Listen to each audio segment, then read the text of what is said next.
Hi, Wycliffe Barrett, Xpilot Dedicated. Today we're going to have a look at the VATSIM. Since we've been in this situation around the world, VATSIM has grown incredibly. Whereas we used to maybe get 600 pilots flying online at night or during the day, we're getting close to 2,000 pilots. So that is a lot of new pilots. And I have noticed in some of the Facebook groups and some of the forums, lots of questions about VATSIM. So what we're going to do, I've done a video in the past about joining VATSIM, and what I'll do is I'll put a link in the bottom, or maybe there might be a card up here somewhere that shows you where that video is in. What I'm going to do today is we're going to talk about how you communicate with controllers and which controllers you need to talk to, and where best to get resources in terms of radio telephony, or should I say radio telephony phraseology, and also talk about the differences between the United States and the rest of the world, really. In the United States, it's the Federal Aviation Authority, the FAA. In Europe, the UK, and the rest of the world, it's the CAA, which is the Civil Aviation Authority. Two different authorities, a couple of things slightly different. But I only know about the CAA, so that's what I'm going to talk about mostly, okay? So we'll talk about connecting to the network, what software you need to use for what simulator that you have, and a couple of basic things about your first interactions online in VATSIM, okay? It's not as daunting as people think. Some people get really freaked out about talking on microphone. It's just like talking to your neighbour or your friend, okay? That's the way I'm going to explain it. It's like talking to your neighbour or your friend. Some people seem to think that controllers can be nasty. They're not nasty, especially if it's busy. All they're trying to do is move aircraft around efficiently, and so they use a mode of speech which sometimes some people can misconstrue as being rude or nasty, and it isn't. Rude and nasty controllers are far and few between, very far and few between. What you will have is lots of efficient controllers trying to move aircraft around safely and efficiently. Okay, so a bit of a long intro, but we'll get right into it right now. Simulator, you've got your pilot client, you've got it all set up, and you're loading up at an airfield, and you need to know what to say. Okay, I'm going to start off with the Civil Aviation Authority, so that's what we use in the UK. And if you Google CAP 413, I'll put it on screen here, Google CAP 413, you'll be brought to this page here, which is Civil Aviation Authority, CAP 413 Radio Telephony Manual. Okay, and it's a PDF. Okay, 6.3 megabytes. So what I'm going to do is, in the blink of an eye, I'm going to download that and we'll open it up. So here we are, Civil Aviation Authority Radio Telephony Manual CAP 413. As I say, you open it up and it just appears immediately. Now, this is quite a hefty tome, and I'll show you. So this is the 22nd edition, which came out on May 2016. It shows you all the, it was first published in 1978. And then you've got an amendment record, and I forget how many pages are. It does tell me somewhere, I just saw it. I think it's something like 372 pages. Now, then we come to contents, okay. So, the purpose of the document, applicability, source, format, revisions, availability, comments and queries, and then we get into definitions and abbreviations, radio telephony, general procedures, introduction, blah, blah, blah, blah, blah, blah, blah, blah, and it goes on and on and on. But then we come to general phraseology, introduction, level reporting, speed control, initial call, VFR, passing message details, position reporting, flight plans, load visibility procedures, delays, etc. Now, the reason why this was developed, and we need to go back here to 1978. Was first published in 1978. Shortly before this was published, there was a an accident at Tenerife, and it was the world's worst air disaster at the time. I think it was a 747 and another aircraft, a large aircraft. It might have been two 747s, can't remember. Crashed at Tenerife, and the reason why they crashed, if you look it up on YouTube, you find all sorts of videos relating to it, and the reasons that were highlighted was that there was poor communication, miscommunication, and bad weather. Okay, that the tower controller was saying something and the pilots misunderstood it because it wasn't concise enough. It wasn't exact enough what they were saying. And so as a result of that, the CAA said we need to standardize the language that is used at airports. And they came up with the radio telephony manual, which was first published in 1978. I think the air accident I think it was 1974. I can't be quite correct on that, but I will look it up, and I'll put a link in the bottom of a video that shows what happened in that accident. The main cause, or what was one of the main causes highlighted, was phraseology.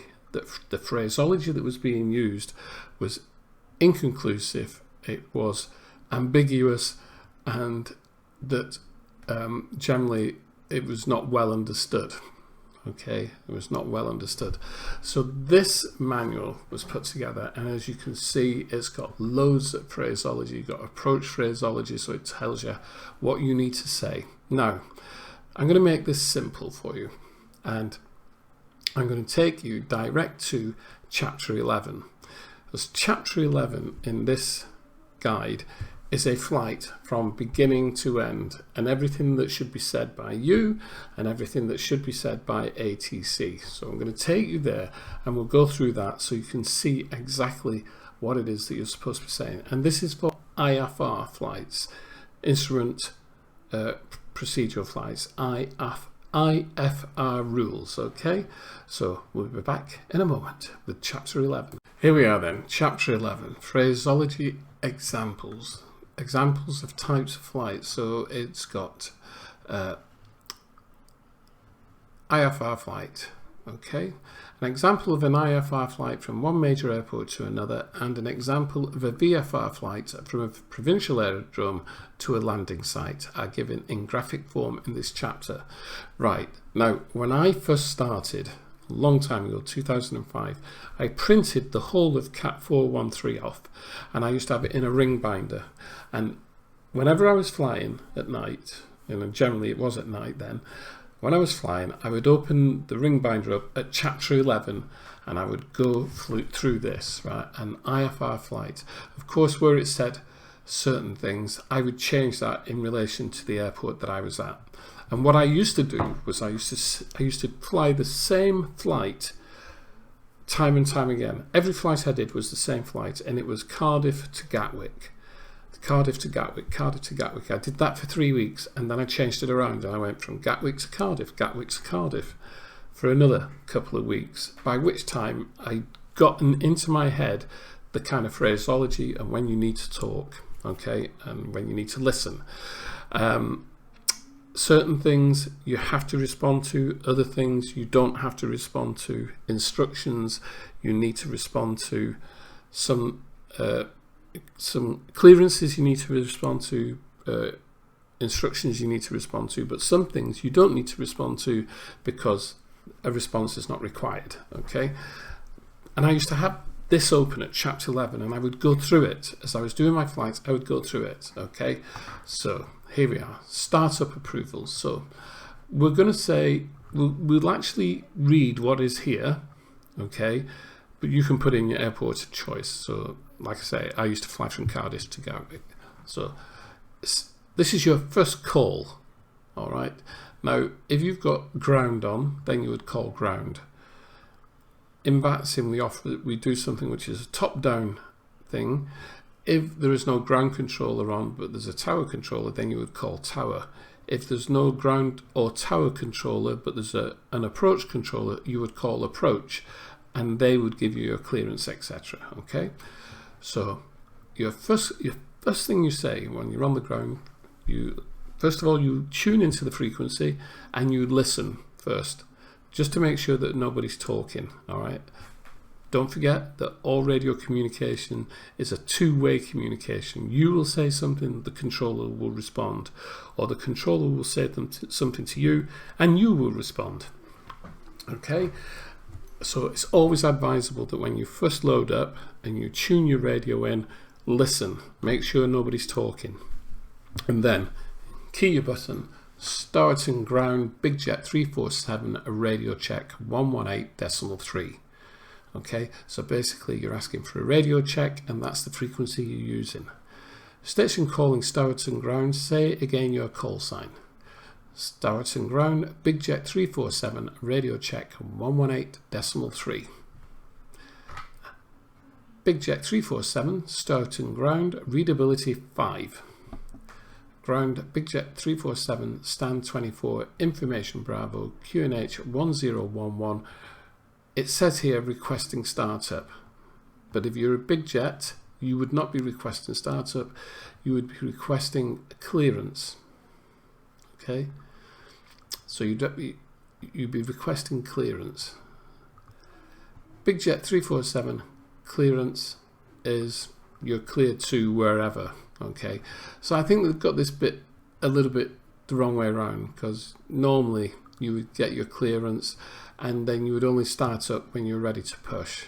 All right, so you need to be aware of that. That's slightly out of sequence. So that's for an eye. So here we go. ATC clearance. Big Jet 347 is cleared to Kennington via Alpha 1 at flight level 60 squawk 5501. So you've been cleared to your destination via your SID at a flight level and a squawk. So that's really quite straightforward.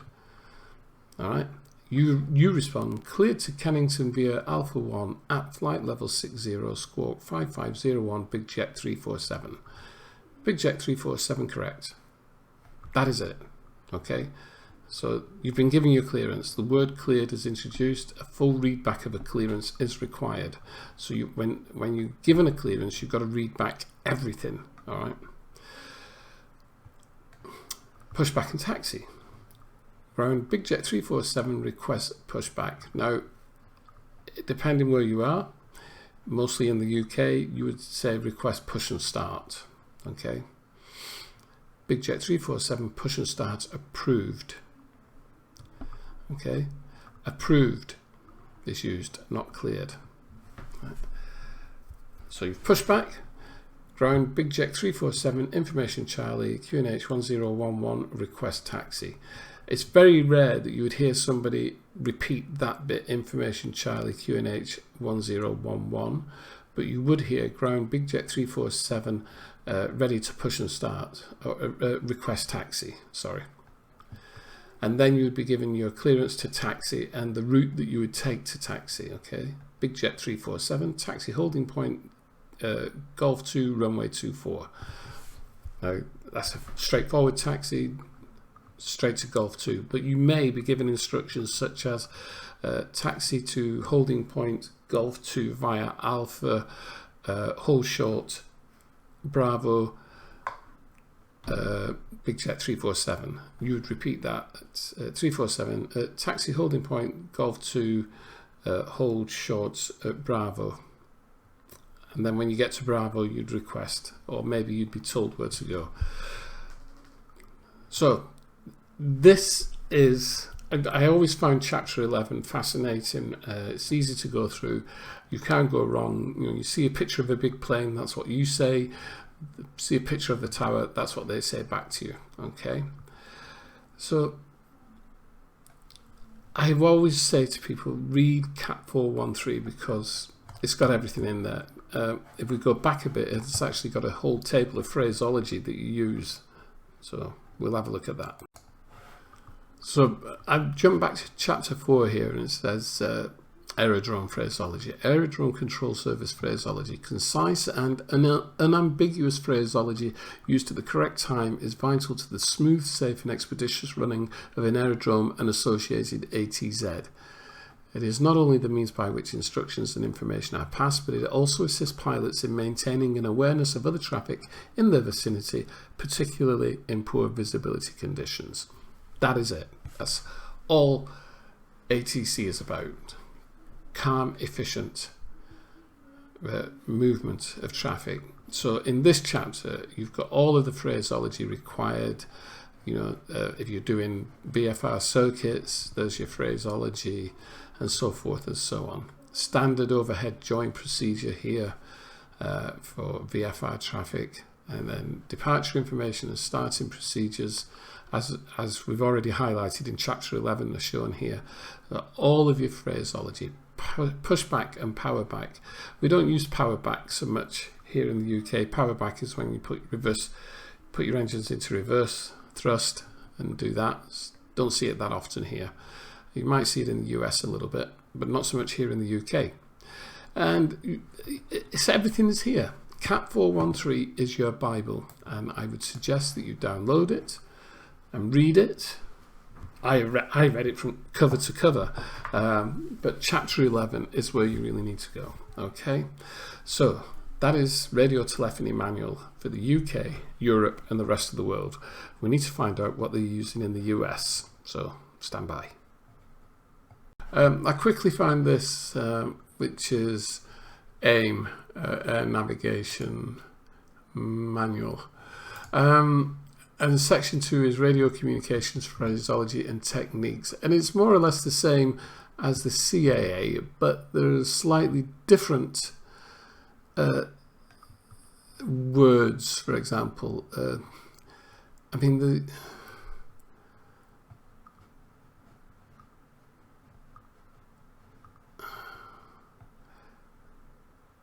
They actually use the word over, which we don't in UK. You will hear it, but generally people who are using over are ex-RAF pilots or VFR pilots from that have, got their thing a long time ago. So it's slightly different with the FAA, whereas we would say in the UK 2302. In the States they would say 2302, whereas we might say 5534, they would say 5534, right? So Speedbird 3554 or Speedbird 3554. So they say things like that. It's slightly different, but you can find out all of the information by simply doing a Google in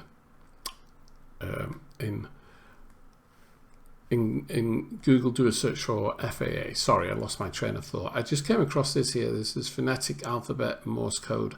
So yeah, we always use phonetic pronunciations. So A is Alpha, B is Bravo, Charlie, Delta, Echo, Foxtrot, Golf, Hotel, India, Juliet, Kilo, Lima, Mike, November, Oscar, Papa, Quebec, Romeo, Sierra, Tango, Uniform, Victor, Whiskey, X-Ray, Yankee, Zulu, 1, 2, 3, 4, 5, 6, 7, 8, 9, 0. It was really straightforward. So no surprises there. But for the FAA, you're going to have to have a look at their phraseology. It's slightly different. I did a quick Google, came up with this. There was a load of other stuff here. The FAA JO orders 711.65 Whiskey Air Traffic Control. Once again, this is about phraseology, and it has lots in there. That is the official document.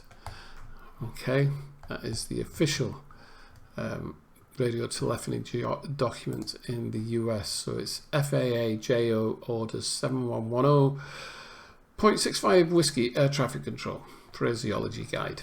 All right, so once you've done all that, what do you need to worry about then? Well, all you really need to worry about is how you speak, and the way to speak is clearly at the correct speed. So don't try to say something fast. Now, if a controller sounds too fast to you and you cannot understand what they're saying, you can always say to them, please repeat slowly, or repeat last slowly. Yeah, you put in your remarks, new pilot, nobody's going to worry about that, nobody's going to get upset, and you will be treated accordingly. And all controllers, they will moderate the speed of speech according to what they read and what they hear. So if somebody says to them, please speak slowly, then a controller will speak slowly. The times when you'll hear controllers speaking really fast is when it's busy and there's lots of traffic about. But even then, to the trained ear, you hear everything you need to hear. Okay, so I hope you find this helpful. If you want more detail, if you want me to get into more detail, let me know in the comments below and I will sort all that out. I've gone a bit throaty now, so time for a drink and go and sit in the garden. We'll see you soon. Bye.